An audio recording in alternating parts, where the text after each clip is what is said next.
solo con ustedes. Tenemos otra pasarela que la van a hacer inclusiva porque ahí pasan los niños.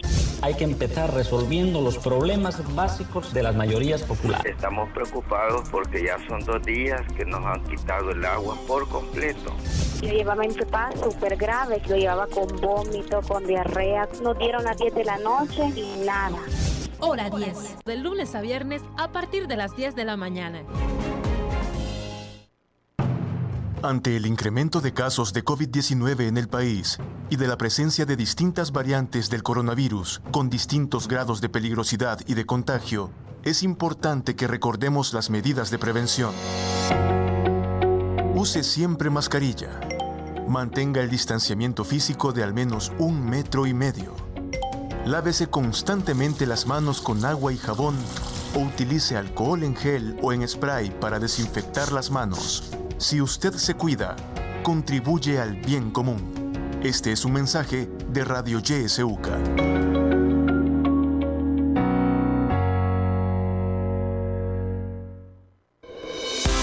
En la internet puedes buscarnos en nuestra página web www.ysuca.org.sb, en Twitter como @ysuca917 y en Facebook como Radio YSUCA 91.7 FM.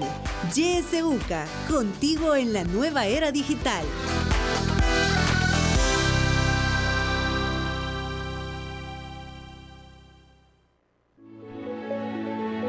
Política, economía, realidad nacional. Matinal presenta La Entrevista, un espacio de análisis y discusión producido por YSUCA.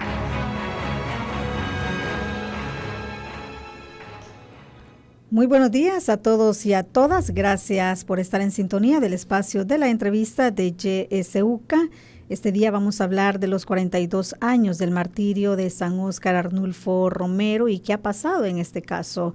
Nuestros invitados de hoy es Ovidio Mauricio, le damos la bienvenida. Él es de tutela legal, doctora María Julia Hernández. Buenos días, Ovidio. Buenos días, gracias por invitarnos. También está con nosotros Alejandro Díaz, él es abogado también de tutela legal, doctora María Julia Hernández. Le damos la bienvenida, buenos días.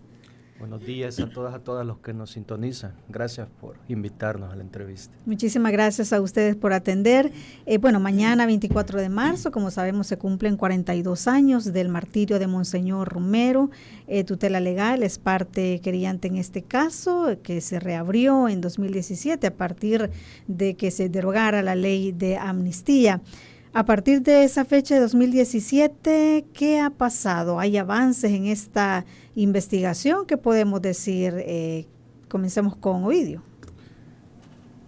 No han habido muchos avances. Después de la anulación de la ley de amnistía, pues nosotros solicitamos la reapertura del proceso porque estaba cerrado, ¿verdad? Se le aplicó en su momento la ley de amnistía, ¿verdad? Por el juez que estaba era cuarto de lo penal, ¿verdad? Hoy es cuarto de instrucción, y pues logramos la reapertura. Eso prácticamente es el avance, ¿verdad? Porque diligencias han sido pocas. La única diligencia importante que se hizo, que considero importante, pues es la de traer a la abogada, a la doctora Almudena Bernabeu, que vino al país a dar su declaración sobre la investigación que se hizo en Estados Unidos, ¿verdad? El proceso contra el capitán Álvaro Saravia, uno de los que participaron en el caso, en el asesinato de Monseñor Romero, y habló claramente de cómo se había llevado el proceso, de las pruebas que hay en el proceso, ¿verdad? Y de que a quienes se señalaba, ¿verdad? Ese es el único avance, no ha habido otro avance. Nosotros hemos presentado varios escritos, el último creo que fue hace como 2 semanas que se presentó el escrito solicitando al juez, ¿verdad?, que pida a la Fiscalía, ¿verdad?, qué investigaciones ha realizado en torno al caso de Monseñor Romero, ¿verdad? Hay un proceso, ¿verdad?, que se sigue con Álvaro Saravia, y la Fiscalía se le ordenó abrir otro proceso, ¿verdad?, para imputar a otras personas el asesinato, ¿verdad?, a otras personas que mencionan ahí.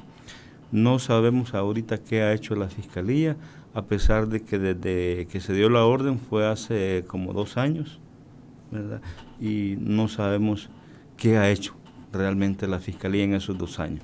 Estamos hablando de 2 procesos distintos, uno contra Álvaro Saravia y los otros involucrados. Y otro que necesariamente tiene que hacer la Fiscalía, ¿verdad?, y presentar en su momento el requerimiento contra los otros posibles autores. Sí. Alejandro, detállenos más sobre este documento que ustedes presentaron hace 2 semanas, del que menciona Ovidio.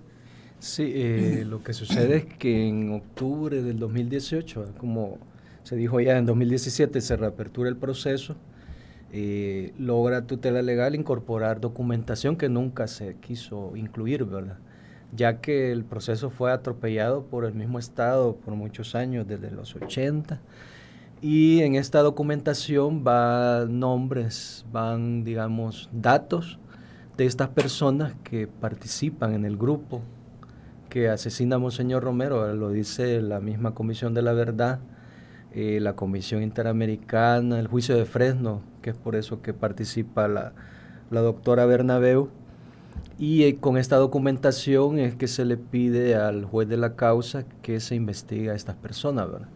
En octubre de 2018 lo que hace el juez es que le certifica a Fiscalía el expediente histórico, ¿verdad?, todas las piezas, para que le dé seguimiento a esta línea de investigar a los autores intelectuales y materiales que están señaladas en otras investigaciones o en las mismas declaraciones de Amado Garay, ¿verdad?, que se incluían al final del proceso, y las mismas investigaciones que he mencionado que se incorporan. Han pasado ya 5 años, ¿verdad?, de esta orden del juez para la Fiscalía y no tenemos ninguna información o detalles de quiénes se les ha dado seguimiento, cuáles son las investigaciones contra estas personas, ¿verdad? Entonces, eso es lo que se solicita recientemente. Solo agregar además de que en el proceso se han tenido también otros obstáculos, ¿verdad?, y es lo que se ha dado en los demás procesos de lesa humanidad que se están llevando en el país, como es la falta de documentación, ¿verdad?, de archivos militares. Han salido a la luz solicitudes, y eso lo volvemos nosotros también a señalar recientemente, de que no se ha podido ubicar, o se ha dicho que no se ha podido ubicar e incorporar documentos, ¿verdad?, como la misma agenda de Saravia, ¿verdad?, que es bien importante, hay copia, ¿verdad?, pero hay otros documentos que conocemos se incautaron a militares y civiles del grupo Dawinson, los archivos de la Comisión Investigadora de Hechos Delictivos, ¿verdad?, que llevó el proceso al final, que era un ente que se formó para darle seguimiento a ciertos casos, ¿verdad?, y esta documentación tampoco se ha podido incorporar, ¿verdad?, y otra que debería de incluirse, ya que esto daría más fuerza, ¿verdad?, documental al proceso y a estas investigaciones. Entonces, no sabemos aún si de esa documentación Fiscalía ha podido ubicarla, localizarla, la va a incorporar, la va a utilizar, ¿verdad?, y a quiénes está señalando, ¿verdad? Entonces, esas han sido las últimas diligencias, pero consideramos que el caso de alguna forma ha avanzado, ¿verdad?, para poderse investigar de una forma ya imparcial, profesional, ¿verdad?, y efectiva para sancionar a los que resulten responsables, ¿verdad? Sí. Ovidio, ¿por qué incluir la agenda de Álvaro Saravia podría ser importante en este caso? Bueno, es importante porque él era como el ecónomo, como el administrador, ¿verdad?, de los fondos de ese escuadrón, ¿verdad? Según las investigaciones, lo que deducimos es eso, ¿verdad? Él administraba los fondos y también los recursos, ¿verdad? En la agenda Saravia podemos encontrar ahí que dice, se le dio combustible a Julano de tal, ¿verdad? Se le dio combustible a Julano, se le va a dar un carro a Julano de tal, ¿verdad? Entonces, es como una bitácora. Es como también una bitácora, ¿verdad? Entonces, esa agenda Saravia, en el proceso no se encuentra, lo que se encuentra es una copia, ¿verdad?, de algunas páginas de la agenda Saravia. no sé cómo lo perdieron la Comisión de Investigación de Hechos Delictivos, porque ella es la que supuestamente lo tenía, ¿verdad? Es importante por eso, ¿verdad? Ahí habla, hay nombres de personas, ¿verdad?, que aportan cuotas para ese como escuadrón, ¿verdad?, que había. Entonces hay información en esa agenda. Y bueno, y no nos estamos inventando, porque en la declaración que dio al periodista del Faro, el capitán Álvaro Saravia, habla de la existencia de este escuadrón, ¿verdad? ¿Ya qué cree Alejandro que la Fiscalía, a pesar de que del 2018, como usted bien lo planteaba, el juzgado le pide que inicie esta investigación, no ha hecho mayores cosas? ¿A qué se deberá esta lentitud de la Fiscalía? ¿Es que no tiene recursos?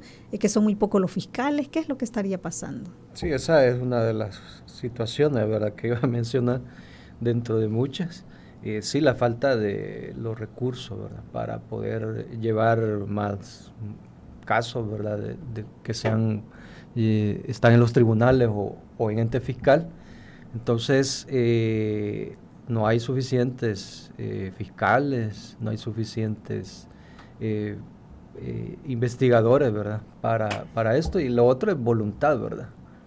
Lo otro es voluntad, porque estos documentos, y hay una resolución, ¿verdad?, que se ha dado hace algunos años, de que si no está la información, ¿verdad?, que si se niega, ¿verdad?, porque lo han hecho los diferentes gobiernos en estos casos de, como decía, lesa humanidad, se puede hasta reconstruir, ¿verdad?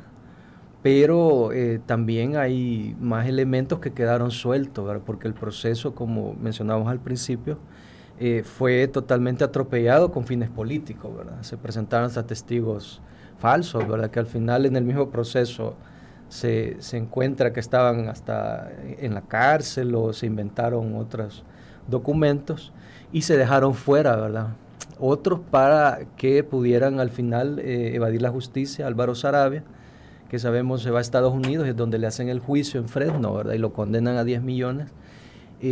Participa de esto la Corte Suprema de Justicia de esos años, ¿verdad?, para favorecerlo con un habeas corpus, e igual al mayor Roberto Dawinson y su grupo, ¿verdad? Entonces, al final, en el 93, pues se utiliza, ¿verdad?, para todos los casos.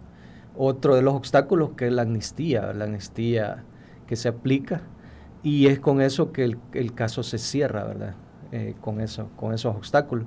Aparte de los que hemos señalado, que recientemente se han, digamos, conocido en los demás casos, ¿verdad?, que es la falta o la negativa de dar los archivos, ¿verdad?, o el acceso a lugares donde están estos, ¿verdad?, que se conoce que archivos militares, ¿verdad?, y de esa época lamentable del país, pues existen. Lo que pasa es que no hay voluntad de incorporarlos. Aún se ha solicitado, en este caso de Monseñor Romero o en otros, traer los archivos de la Comisión de la Verdad, que son los que se trabajó con estos casos. Bueno, las denuncias fueron más de 23,000, pero el informe consta de 32 casos emblemáticos que logró, pues, trabajar muy bien la comisión y dar las recomendaciones que se conocen, ¿verdad?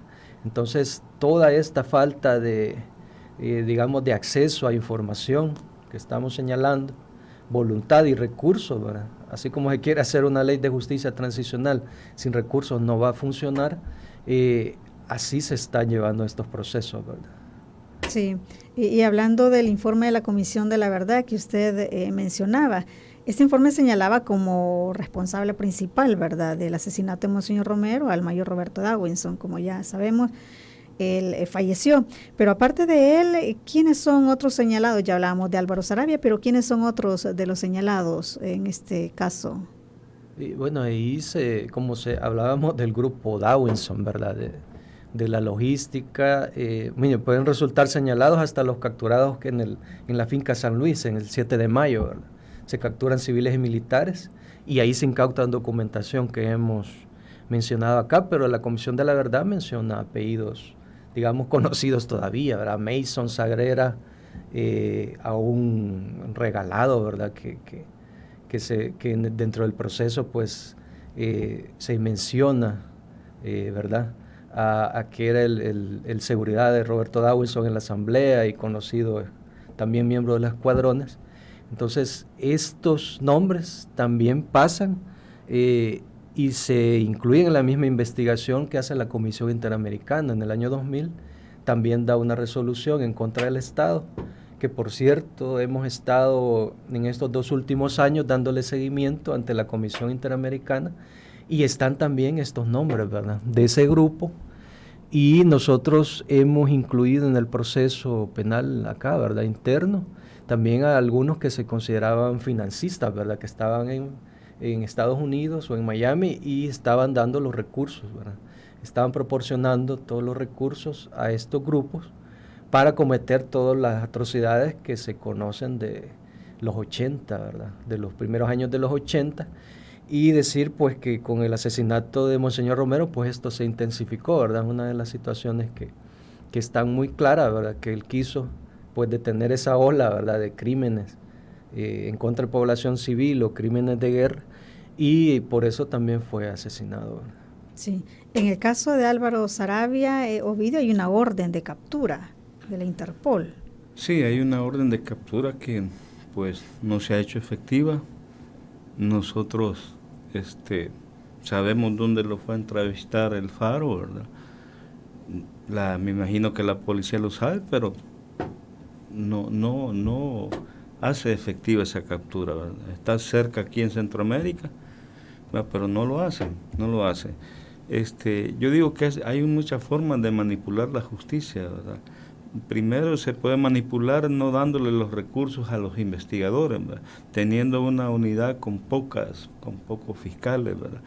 Y una serie de situaciones se puede manipular la justicia. Y es así como aquí se habla de que no se logra investigar. Ya hablaba el compañero de solicitar el archivo de la Comisión de la Verdad, que le compete al Estado, ¿verdad? Y si el Estado quiere investigar, pues a través de Cancillería solicita a Naciones Unidas pues que le regrese el archivo y lo proporciona al órgano judicial, ¿verdad? Ese archivo, muchos de los casos de lesa humanidad se podrían investigar porque ahí hay testimonio, ¿verdad?, que la Comisión de la Verdad obtuvo, ¿verdad? Si hay archivos militares que pudieran esclarecer este caso, si está el documento de la Comisión de la Verdad, es decir, hay documentación donde pudiera avanzarse en esta investigación, Alejandro, ¿dónde estaría entonces? Usted ha hablado de algunos obstáculos, ¿verdad?, que hay, pero digamos, ¿dónde estaría el impasse de parte del Estado de El Salvador? Porque usted mencionaba también la Comisión Interamericana de Derechos Humanos ya en el año 2000 emitía una resolución donde decía que el Estado salvadoreño es responsable, ¿verdad?, por la ejecución de Monseñor Romero y por no haber investigado de manera seria y efectiva estos hechos. ¿Qué es lo que detiene al Estado salvadoreño para hacer justicia en este caso? Aparte ya de lo que hablamos precisamente de la Fiscalía, ¿verdad? Pero en general el Estado, ¿qué le detiene? Bueno, el Estado, como nos hemos dado cuenta en estos años, ¿verdad?, ha estado en una relación pues de, digamos, congraciarse con el poder militar también, ¿verdad? Esto nosotros lo venimos evidenciando tanto de los gobiernos de Arena, el Frente, pues, y lamentablemente en la actualidad, ¿verdad?, porque sufrimos y o conocimos, ¿verdad?, entre los procesos las mismas respuestas, ¿verdad?, del jefe o del comandante de la Fuerza Armada, que sabemos que son los presidentes, y negaron, digamos, no solo en este caso, bueno, tenemos otros casos, en el mismo caso el Mozote, ¿verdad? Las negativas, allá en Chalatenango, en el Zumpul, también recibimos los mismos oficios, ¿verdad?, donde dice que no hay archivos, no hay listados, no hay operativos, ¿verdad? Y recientemente, pues hasta en cadena de televisión, ¿verdad?, conocimos que se niegan, ¿verdad?, o que no se deja participar al sistema de justicia para inspeccionar recintos de archivos de esos años que no tienen nada que ver con seguridad nacional. Entonces esto es porque hay una complicidad, ¿verdad?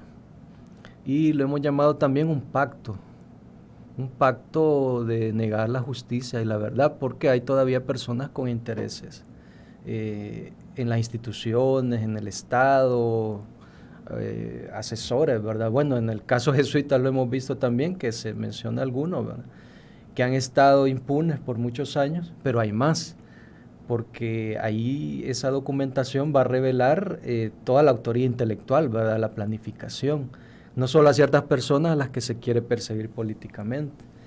Entonces, y esto se da desde la amnistía, ¿verdad?, donde se blindan las dos partes para no rendir justicia cuando la misma Comisión de la Verdad o los acuerdos de paz se señaló que iba a haber justicia para las víctimas, ¿verdad? O sea, es sacar a las víctimas siempre, ¿verdad?, del centro de su participación para ellos pues hacer sus acciones que se han blindado de la justicia.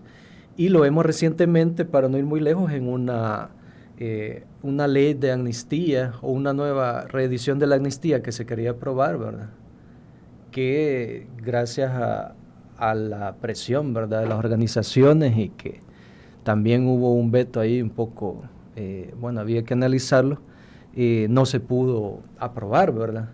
Y se quiere ahorita trabajar en una ley de justicia transicional sin escuchar a las víctimas, ¿verdad? O se hacen acciones unilaterales como la que se está realizando en el Mozote, en contra del monumento, ¿verdad?, en contra de resoluciones de la Comisión y la Corte Interamericana.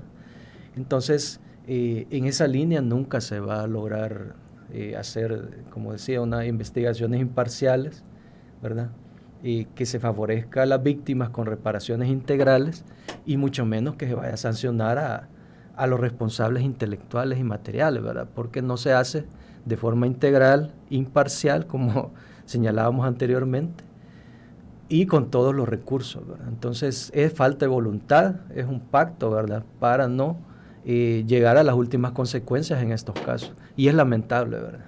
Sí, y en esta complicidad que menciona Alejandro, que ha habido de todos los gobiernos con los militares, Ovidio, lo hemos visto y lo vemos aún más ahora con el actual gobierno, vemos cómo respalda mucho más a los militares. Viendo este escenario, ¿es posible entonces que pueda avanzarse en esta investigación y que pues los militares puedan llegar hasta los tribunales y avanzar en este caso? Yo digo que es una lucha, ¿verdad? Una lucha en el tema de derechos humanos, y más que todo en este tipo de procesos. Si no, veamos en otros países lo que ha ocurrido en Argentina con los procesos contra los militares, ¿verdad? Siempre los estados, ¿verdad?, han estado como reteniendo la justicia, manipulándola, a efecto de que, y es que el problema es que muchos de los funcionarios, ¿verdad?, vienen de esos estratos, ¿verdad?, de estratos de políticos, de partidos políticos que han estado de alguna manera ligados a los militares, ¿verdad? El actual gobierno nuestro no es la excepción, ¿verdad? Vemos cómo está ligado a los militares. Es más, su seguridad como gobierno depende de los militares, ¿verdad? Si no, pues todas esas resoluciones, todos esos amaños, por decirle así, ¿verdad?, que se han hecho, no tendrían efectividad, ¿verdad?, si no es a través del poder, ¿verdad? Toda esa situación de cambio de jueces, que es una forma de manipulación de la justicia, ¿verdad?, cambio de fiscales, ¿verdad?, reelección de funcionarios, ¿verdad?, elegir funcionarios que han tenido antepasados oscuros, ¿verdad?, utilizar testigos en los procesos, como vimos el caso de jesuita, ¿verdad?, se ha utilizado un testigo que de dónde viene, ver sus antecedentes, ¿verdad? Eso no es posible, pero en nuestro país eso sucede, ¿verdad? Entonces, es una forma de manipulación de la justicia. Los políticos están ahí metidos, se cambian de camiseta, ¿verdad?, cuando quieren, ¿verdad? Y ese es uno de los problemas con el Estado, ¿verdad? Ojalá que la lucha pues de la gente, de las víctimas, de los vendidos y de aquellos que pues de alguna manera están haciendo algo por buscar la verdadera justicia, tener acceso a la justicia, pues se logre algún día. Porque, por ejemplo, en Alemania, ¿cuántos años sucedió el Holocausto, verdad?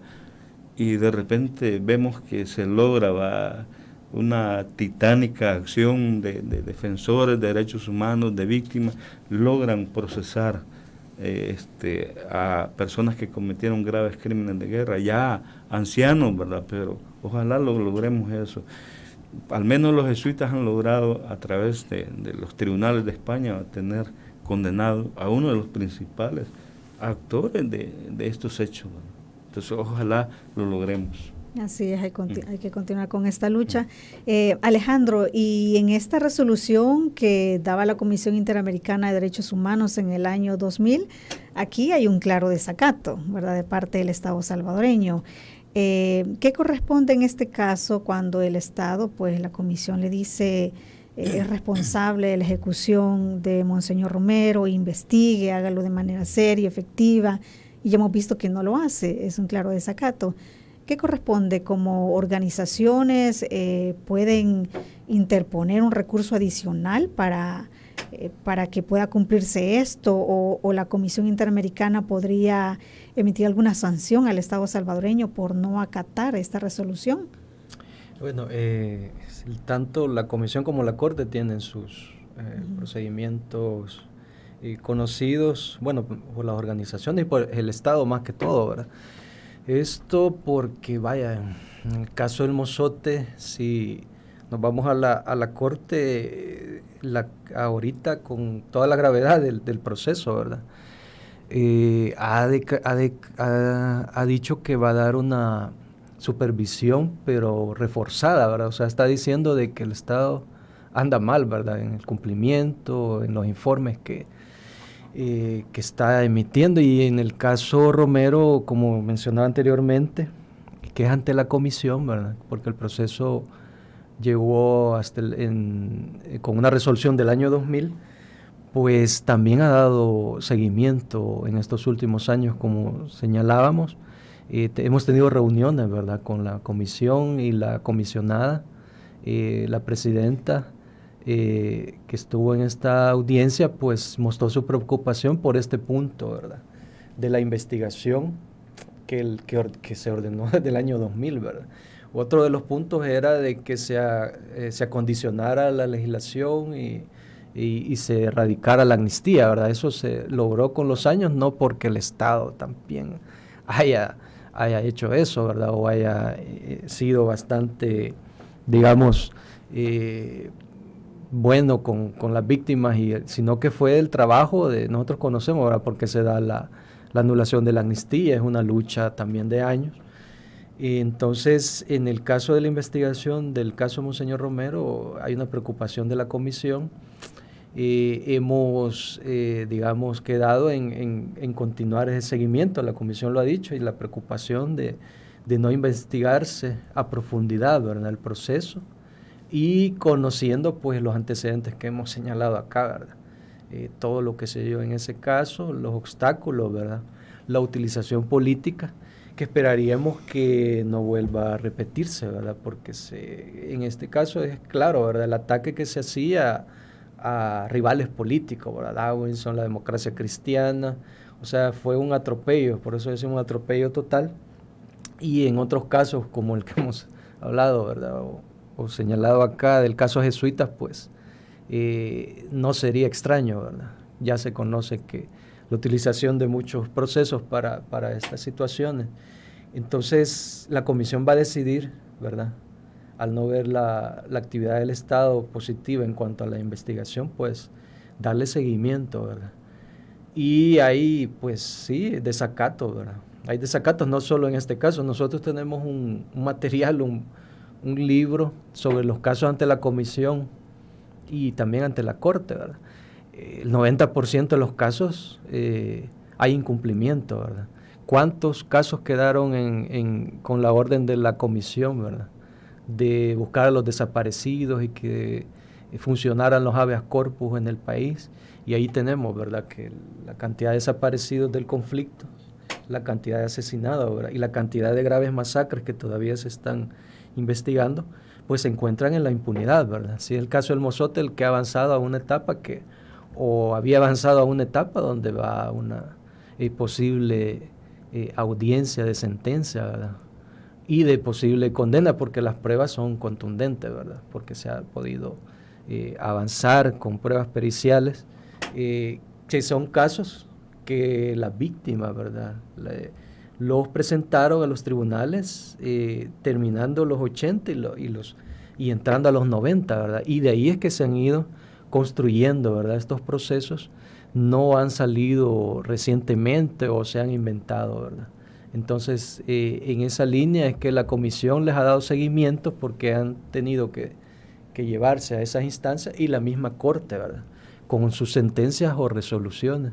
Y está el Estado bajo la mira de esta instancia, ¿verdad?, o de esta instancia interamericana. Así es, bueno, vamos a estar pendientes de estos procesos. Vamos a hacer una pausa en este momento. Cuando regresemos vamos a habilitar nuestros números telefónicos para que usted pueda participar. Ya regresamos.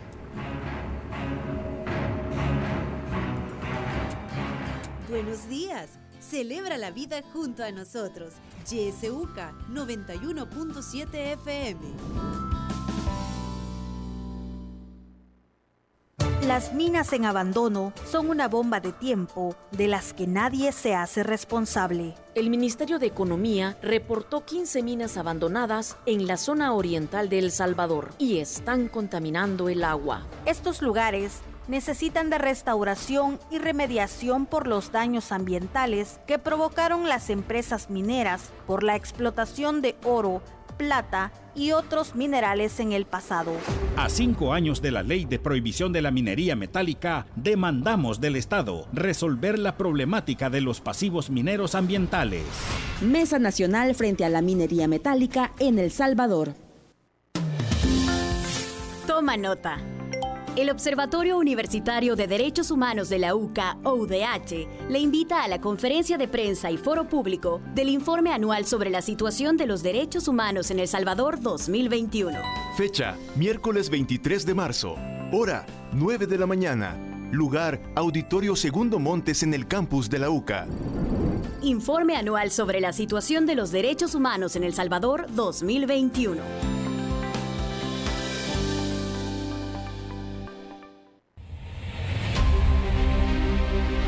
La escasez de agua afecta a más del 40% de la población mundial. Cada vez más países están experimentando estrés hídrico y el aumento de las sequías y la desertificación está empeorando estas tendencias. En El Salvador, el mal manejo del medio ambiente ha incrementado los niveles de vulnerabilidad y ha acelerado la contaminación de los recursos hídricos. Esto afecta, en primer lugar, a las familias más pobres, quienes tienen que emplear una parte importante de su tiempo para obtener agua de calidad que asegure su supervivencia.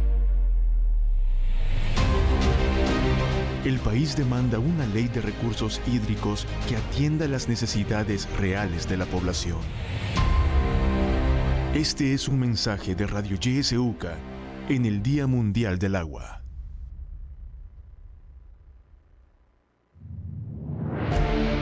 Sintoniza Radio YSUCA en el 91.7 del FM. La voz con vos.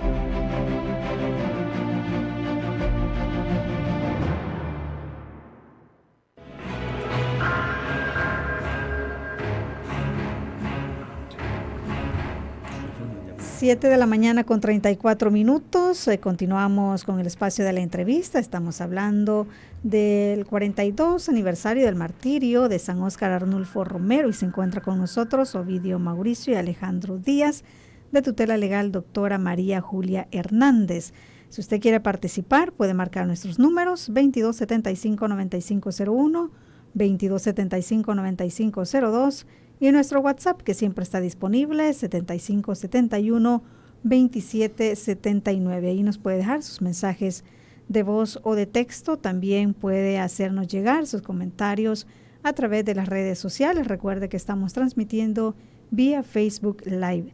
Voy a leer un mensaje que nos llega, dice: lamentablemente la mayoría de militares líderes durante la guerra ya fallecieron. Si se pueden enjuiciar, están ancianos. Se ve como por ejemplo Alemania, que han tardado, pero lo han hecho. El grave problema actual es que han levantado a los militares actuales a podios que no deben tener. Solo deben proteger el país, pero ahora fungen como policías, choferes, políticos, y hay respaldo, y dan respaldo, dice, a políticas actuales. Deberían de estar encuartelados y asumo ayudar en emergencias o salvamento, como funciona en Japón. Es uno de los mensajes que nos llega. Tenemos una llamada. Muy buenos días. ¿Aló? Buenos días. Buenos días, licenciada. Encantada de escuchar a esos defensores de los humanos. De veras que es bien delicado lo que ustedes hacen y es de agradecerles, porque nuestro pueblo está adormitado. Sinceramente, cuando no les pasa aquello a ellos, pues ellos no les interesa lo de los demás. La historia es bien importante y repetidas veces se dice que es para que no vuelva a suscitarse. Por lo tanto, con este gobierno que tenemos, que no hay justicia, que ha comprado todo, que las cabecillas de la justicia los tiene comprados, así es que, ¿qué esperanzas hay de esta cosa?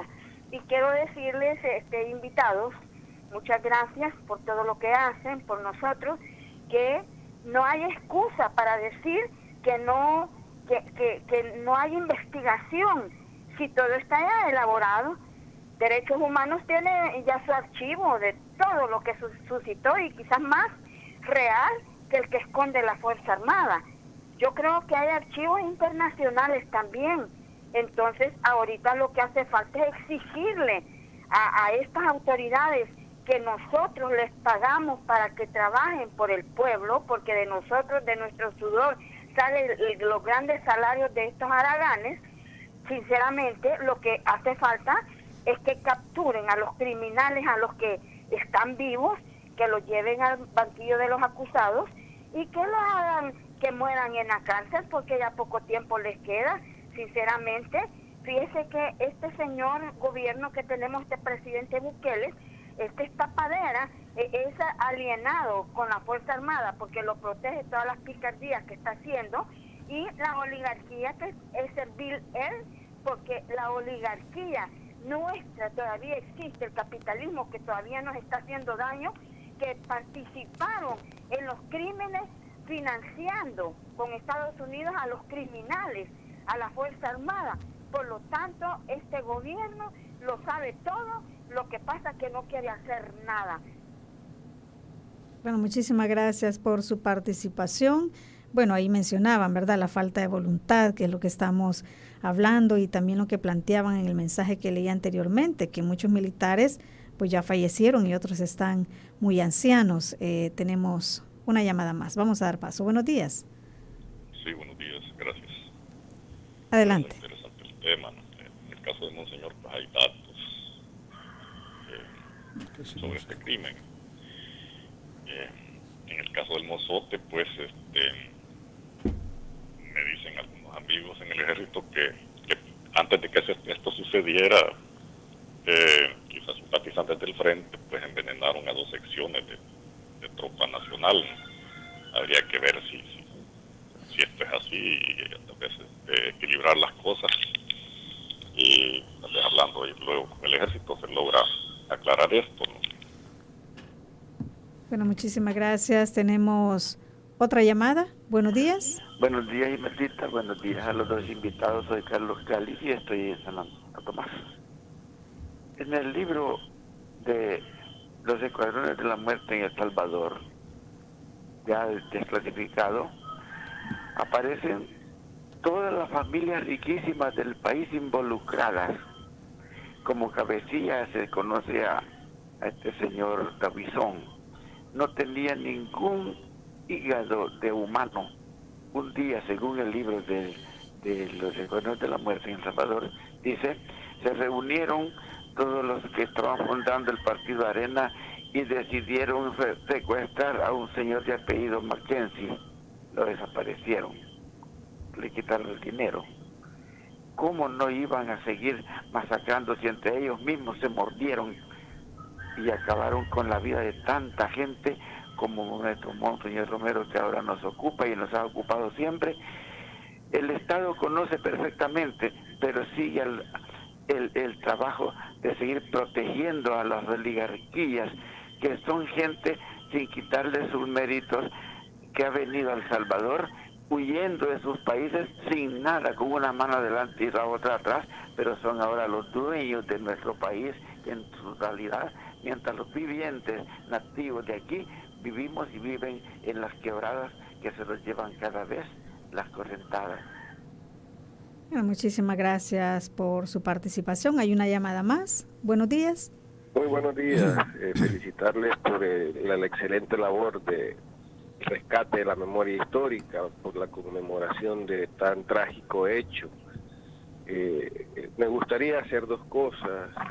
Primero, exponer que me parece que la dinámica histórica social de poder oligárquico, burgués y pro-burgués en el país ha hecho un esfuerzo tremendo de desnaturalización de la humanidad de nuestra sociedad, al grado que ha logrado casi esconder hechos tan trascendentales que ocurren como consecuencia de la búsqueda de la verdad. Es decir, en esta época en la que vivimos actualmente, el asesinato de Monseñor Romero, el martirio, el camino de la búsqueda de la verdad y la protección preferencial por los pobres es altamente actual. Y dentro de la conmemoración creo que me gustaría sugerir que debemos hacer un sobreesfuerzo, y yo sé que YSUCA es de estos programas radiales en el país que hacen un esfuerzo grande, pero quizás como motor dinamizador de la realidad hay que hacer un sobreesfuerzo por poder conectar el ejemplo con el diario vivir. Y me gustaría para esto citar un ejemplo. Quiero denunciar que en la alcaldía de Soyapango hay un proceso de agravio a través de la difamación de las organizaciones laborales sindicales, y hay amenazas y hay represalias que tienen que ver con el hecho del cumplimiento de la obligación administrativa de cancelar el salario a tiempo, y quieren desprestigiar a la dirigencia sindical. Y me pregunto, ¿qué haría Monseñor Romero? ¿Cómo vamos a repetir ese legado de verdad y de lucha por los pobres? Muchas gracias y buen día. Bueno, muchísimas gracias por su participación. Bueno, doy paso a un audio que tenemos. Adelante. Muy buenos días, Kenia. Muy buenos días a Ovidio y Alejandro. Mi pregunta concreta es: ¿qué mensaje estamos enviando a esta generación de jóvenes y adolescentes y a las futuras generaciones con el uso de los militares en la territorización de las políticas públicas? Por ejemplo, utilizar militares en las rutas de buses, militares para la pandemia, militares para cuidar las Chivo Wallet, los cajeros, en fin, para todo. ¿Qué mensaje estamos construyendo? Un saludo. Bueno, un saludo para usted también. Gracias por su participación. Son los mensajes que tenemos. Ovidio, adelante. No, ciertamente lo que ha dicho esta última participación, ¿verdad? Pareciera que las Fuerzas Armadas son un suprapoder, ¿verdad? Y que están en todo, ¿verdad? Están en todo, dominan nuestro país, ¿verdad? Y pues, como lo dije yo, es la seguridad para el presidente, ¿verdad? Si no, pues, no cumpliera sus caprichos el presidente, ¿verdad? Por todos esos caprichos que ha hecho, ¿verdad? Que son, por ejemplo, implementar el Bitcoin en nuestro país, ¿verdad? Un país pobre con esa moneda especulativa, especulando, ¿verdad? ¿Para quién? Especulando para quién. Bueno, y otras cosas que se han hecho, ¿verdad? Un hospital para mascotas, ahí suena una ambulancia, ¿verdad? Que dicen que es una ambulancia para traer un perrito lesionado o grave, no sé, y sin embargo durante la pandemia mucha gente no logró ni ingresar al hospital, murió en las camillas fuera del hospital, en las aceras. O sea, es algo inaudito en nuestro país, ¿verdad? Que sucedan estas cuestiones, ¿verdad? Yo no digo que se debe pues apoyar este tipo de iniciativa en cuanto a pero también hay prioridades, ¿verdad? En nuestro país que es un país de gente bastante enferma, ¿verdad? Con muchos problemas de salud. Entonces, no se debe hacer así. Como lo decía el compañero ahí, en la pandemia, quien decidía, quién caminaba por las calles, quién entraba a un hospital, pues era el militar, el policía que estaba ahí, no era un médico, pues, que un médico es el que tiene que evaluar, ¿verdad?, quién es el que está grave y debe pasar, ¿verdad?, sino que es la policía o el militar, ¿verdad? Eso es inaudito en nuestro país, ¿verdad? Y así ocurre con muchas de las cosas. Hoy están hablando de manejando los buses, ¿verdad? Algo antojadizo, es una confiscación real, ¿verdad? No es una expropiación, pueden hablar hasta de decomiso, no existen delitos ahí. En esa cuestión nosotros hemos analizado la situación, no existe delito, todo eso es inventado, el sistema judicial se está prestando para esa situación, está manipulado, ¿verdad? Entonces todo eso debe de denunciarse y hacer ver a la población, ¿verdad? La población debe de ver lo que pasó durante el conflicto, ¿verdad?, las injusticias que hubieron, las que existen ahora, ¿verdad?, y que a la hora de decidir nombrar a estos funcionarios, analizar bien las cosas, ¿verdad? A quienes se les va a dar, o simplemente pues negar el voto, ¿verdad? Porque no hay ningún partido que nos represente, ¿verdad? Todos los partidos se representan a sí mismos, pero no a la población. Ese es uno de los problemas de nuestro país, ¿verdad? Nuestro país tiene una serie de deficiencias, ¿verdad? Y se está haciendo pues remiendos en esta situación. Por ejemplo, en el tema de justicia, ¿verdad?, ahí vemos claramente cómo caminan los procesos, ¿verdad? Vemos cómo se traslada a los jueces porque dan una resolución en cuanto a derecho, ¿verdad? Vimos a la jueza que declaró sin lugar, ¿verdad?, la demanda que se había hecho contra Yanet Aguilar, una analista, una defensora de derechos humanos muy científica, ¿verdad? Entonces, y lo que se hace es trasladar, ¿verdad?, a la jueza, ¿verdad?, porque no resolvió de acuerdo al señor que está ahí arriba, ¿verdad?, que está decidiendo todo, ¿verdad?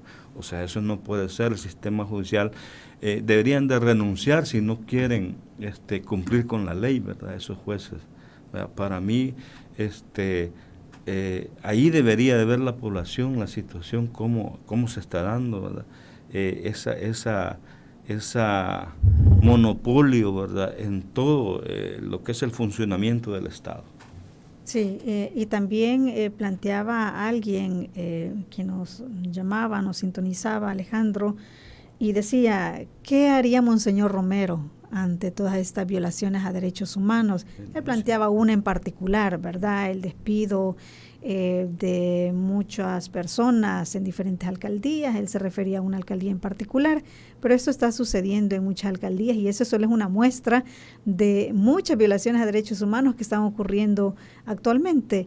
¿Qué haría Monseñor Romero? Pregunta. Bueno, haría mucho. Yo también solo referirme al principio de las participaciones y señalaba una en el caso concreto también de Monseñor Romero, de documentos, ¿verdad?, de fuera del país, ¿verdad? Ya hablamos de la Comisión de la Verdad, pero nosotros en el mismo caso hemos dado indicios, ¿verdad?, de documentos desclasificados.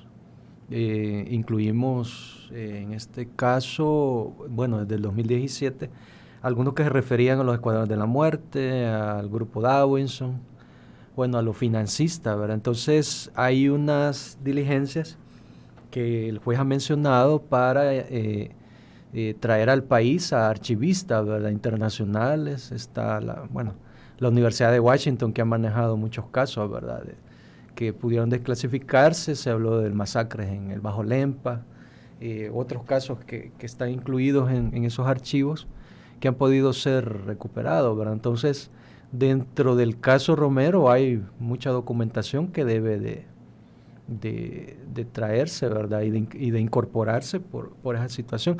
Porque vamos al mismo también punto, ¿verdad? ¿Quién es el intelectual? ¿Quién es? Pero también están otros que participaron y ha podido evadir quizás hasta el momento pues esas responsabilidades.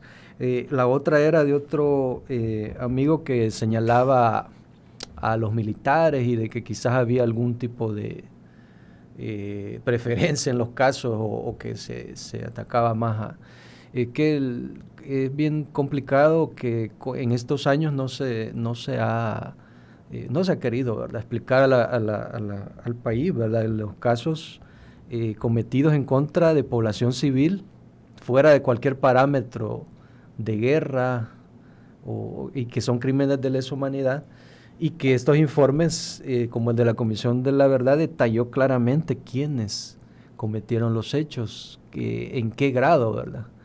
Y en esa línea también nosotros seguimos insistiendo en cualquier ley de justicia transicional que se quiera aprobar, ¿verdad?, la proporcionalidad de las penas en estos casos, porque son, si hablamos de Alemania, hablamos de la Segunda Guerra, crímenes atroces, ¿verdad?, y que se siguen cometiendo en el Medio Oriente, en otros países, ¿verdad?, y no solo en el lado por Europa ahorita, ¿verdad?, que se está dando esta posible guerra mundial que pueda resultar.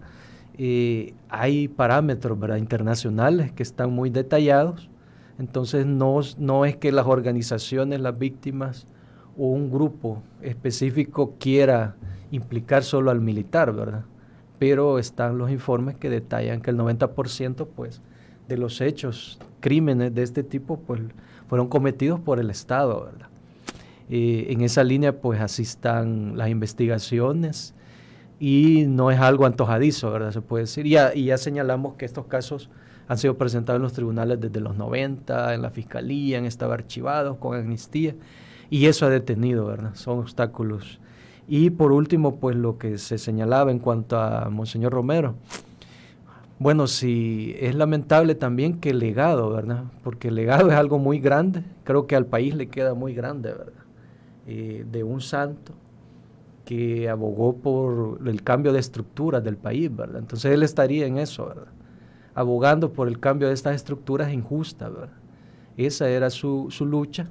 Y la otra, como yo mencionaba, también era la pacificación del país, ¿verdad? Y eso lo retomó la Iglesia, y por eso es que se dan los acuerdos de paz posteriormente, porque la Iglesia retoma esas líneas, ¿verdad?, de pacificar, de integrar y de coordinar al país, ¿verdad? Lamentablemente venimos a dar con un gobierno, ¿verdad?, por los resultados de estos grupos que nos han tenido gobernados y en impunidad, con un gobierno que realiza acciones, como señalábamos al principio, unilaterales, ¿verdad?, de crear resentimiento y odio en la población, contrario al legado de Monseñor Romero, ¿verdad? Entonces, ¿qué le queda a un gobierno de este tipo o a otros que los han antecedido? Es esconder ese legado, ¿verdad? Es esconder lo que Monseñor Romero en cada homilía daba una cátedra al país, ¿verdad?, de derechos sociales, de derechos humanos, de teología, ¿verdad?, de la Iglesia con los pobres, ¿verdad? Entonces ese legado no se quiere difundir ni en las escuelas, ni en las universidades, mucho menos en los medios de comunicación que son afines y cada vez son más al gobierno, ¿verdad? Entonces, si no conocemos ese legado, ¿verdad?, si nos queda muy grande al país, si no seguimos esa guía, pues vamos a seguir en la misma situación, ¿verdad? Y terminando esa idea, y lo que decía el compañero, todos los días se siguen yendo del país 300 personas.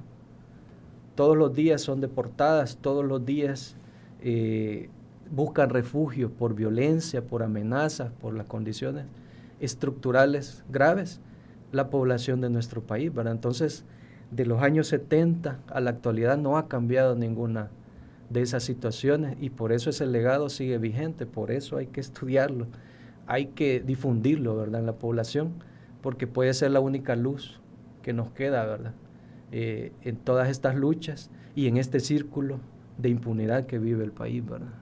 Así es, cuando el Papa Francisco Ovidio canonizó a Monseñor Romero, lo destacó como un férreo defensor de los derechos humanos y destacó ese punto de Monseñor Romero.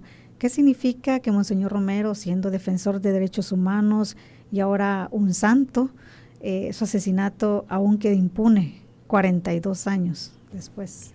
Bueno, es lo que nos preguntamos siempre nosotros, ¿verdad? Como un gran defensor de derechos humanos, nosotros decimos fue el primer procurador, ¿verdad?, primer defensor del pueblo, y hoy pues santo, ¿cómo no se le ha hecho justicia, verdad? Hasta la misma iglesia, ¿verdad?, no ha hecho lo posible por buscar la justicia, ¿verdad?, y la misma iglesia salvadoreña debe de hacer acciones, ¿verdad?, reclamar al Estado, ¿verdad?, ese acceso a la justicia, pero no lo ha hecho, ¿verdad? Nosotros estamos ahí como solos, ¿verdad?, tratando de llevar adelante ese proceso, ¿verdad?, dialogando con los fiscales del caso, ¿verdad? Hemos visto cómo en algunos momentos los fiscales nos dicen las situaciones que también tienen ellos en la fiscalía, ¿verdad?, porque sabemos quién está rigiendo la fiscalía y quiénes han regido, ¿verdad?, lo que es la fiscalía. Vemos las situaciones que ocurren, ¿verdad?, y cómo también en los tribunales se actúa. Entonces creemos que es una situación bastante gravísima, un santo sin justicia, ¿verdad? Eso nos decía la comisionada presidente, ¿verdad?, la Comisión Interamericana de Derechos Humanos. ¿Cómo es posible que el Estado todavía no haya hecho justicia en este caso, ¿verdad? Y ella misma estaba preocupada de que incluso, pues ella misma señaló la audiencia, ¿verdad?, para ver cómo estaba la situación. Estamos pendientes de que se haga audiencia, de que ese proceso se vuelva a ver el cumplimiento del informe de fondo que dio la Comisión Interamericana de Derechos Humanos sobre esa situación, porque el Estado se ha preocupado, igual que en otros casos, a aportar dinero, ¿verdad?, aportar dinero y con eso ya cumplió supuestamente. No, pero la principal reparación en todos los procesos, en todos los casos de lesa humanidad, es la justicia. Esa es la principal reparación. Entonces, pero ellos creen que la principal es aportar el dinero, darle una indemnización a la gente, ¿verdad? Eso no es así. La principal reparación es el acceso a la justicia. Así es, bueno, importante también lo que mencionaba ya Alejandro, de cómo promover también la memoria histórica, porque son 42 años, a las juventudes se les puede olvidar, ¿verdad?, lo que pasó, si escuchan hablar de Monseñor Romero ya como santo, pero sobre su martirio es importante también continuar pues diciendo qué fue lo que sucedió en esa época. Eso es importante, Ovidio. Sí, yo reclamaba, por ejemplo, cuando se hizo el documental de Monseñor Romero, que lo hizo el expresidente Mauricio Funes, ¿verdad? Yo reclamaba que no se señalaba claramente a las Fuerzas Armadas en ese documental. O sea, ese documental como cualquier otro, ¿verdad?, cuando debe de señalársele, y ese documental pasarlo a las juventudes, a nuestra niñez, para que vean que lo que ocurrió en nuestro país, igual que otros casos, ¿verdad?, debe de haber en la currícula educativa pues una especie de un área, ¿verdad?, donde se demuestre la memoria histórica tal como se concibe desde las víctimas. Así es. Bueno, hemos llegado al final de esta entrevista. Gracias, Alejandro, por haber estado con nosotros. Muchísimas muchas gracias y un honor estar acá nuevamente. Un saludo, ¿verdad?, a la audiencia, y que pues conmemorando estos 42 años del martirio de Monseñor y de otros, ¿verdad?, religiosos y religiosas que fueron atacados por el Estado, ¿verdad? Y eso es lo que no quiere reconocer también por las nuevas generaciones, y que no debe volver a repetirse estas acciones, ¿verdad? Y tener en un sitio de honor, ¿verdad?, pero de verdad, con sinceridad, el legado de Monseñor Romero. Así es, muchísimas gracias, Ovidio, también. Gracias. hay que pedirle a Monseñor, ¿verdad?, como santo, que nos ayude a arreglar este país, ¿verdad? Así es. A usted también muchísimas gracias por haber participado. Recuerde, esta entrevista queda allí en Facebook y también en nuestro canal de YouTube. Nos escuchamos el día de mañana. Buen día.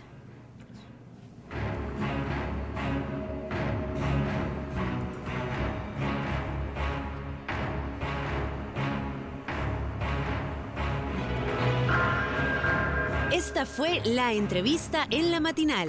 Te invitamos a que no te pierdas nuestra próxima emisión.